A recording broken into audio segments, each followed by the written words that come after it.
कि छेड़ने का काम तो पाकिस्तान कर रहा है, भारत नहीं कर रहा है। तो छेड़ा है तो उसके लिए जवाबी कार्रवाई के लिए वो लोग तैयार रहे। जिस तरह से उग्रवादियों ने देश के लोगों पर हमला किया है उसका जवाबी कार्रवाई निश्चित रूप से होना चाहिए, होकर ही रहेगा।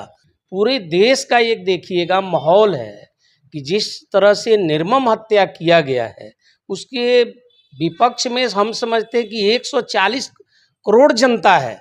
पहलगाम हमले के एक सप्ताह के बाद हुई देश में उबाल है और जो जहां है वहीं से आतंकवाद और आतंकवादियों के आका के विरुद्ध कठोर कार्रवाई की मांग कर रहा है। आज मेरे साथ मौजूद हैं जनता दल यूनाइटेड के राष्ट्रीय महासचिव और बिहार सरकार के पूर्व कैबिनेट मंत्री रामसेवक सिंह कुशवाहा जी, और इनसे भी जानने का प्रयास करेंगे कि इनका क्या मत है, खास करके कांग्रेस और समाजवादी पार्टी के लोग जिस प्रकार से सरकार को घेर रहे हैं। कल कांग्रेस ने अपने ऑथेंटिक ट्विटर हैंडल से जो पोस्ट किया जिसमें प्रधानमंत्री का एक शरीर लगा था, एक तस्वीर लगा था, उस तस्वीर में प्रधानमंत्री जी का सर ही गायब था, अर्थात सर तन से जुदा वाली कांग्रेस की यह नीति जो है, इस पे माननीय मंत्री जी क्या सोच रहे हैं। बहुत बहुत स्वागत।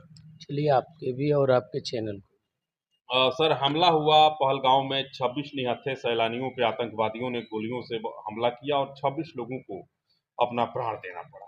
क्या कहेंगे इस घटना को लेकर के, क्या सोच रहे हैं? न देखिए, जो भी आतंकवादी या उग्रवादी घटना को घटाया है जी, देश में, जो एनडीए गठबंधन की सरकार का नेतृत्व माननीय नरेंद्र मोदी जी कर रहे हैं, निश्चित रूप से जो लोग बाहर से उनका समर्थन किए हैं चाहे जो किए हुए हैं उनका तो मतलब समझिए कि बचना मुश्किल है। पूरे देश का एक देखिएगा माहौल है कि जिस तरह से निर्मम हत्या किया गया है उसके विपक्ष में हम समझते हैं कि 140 करोड़ जनता है। अब उसी में मान लीजिए कि समाजवादी है, कांग्रेस है, पता नहीं वो लोग देश के बसिंदे हैं कि नहीं है, कि पाकिस्तान के प्रवक्ता है, तो ये लोग बताएंगे। देश के एक एक किसी भी धर्म के लोगों से बात कीजिएगा तो सभी लोग चाह रहा है कि जिस तरह से उग्रवादियों ने देश के लोगों पर हमला किया है उसका जवाबी कार्रवाई निश्चित रूप से होना चाहिए, होकर ही रहेगा।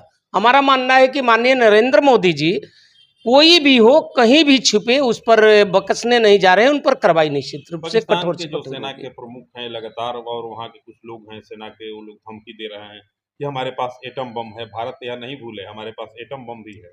देखिए, समय आएगा तब पता चलेगा कि उनके पास क्या है, भारत के पास क्या है। ये तो समय आ गया है।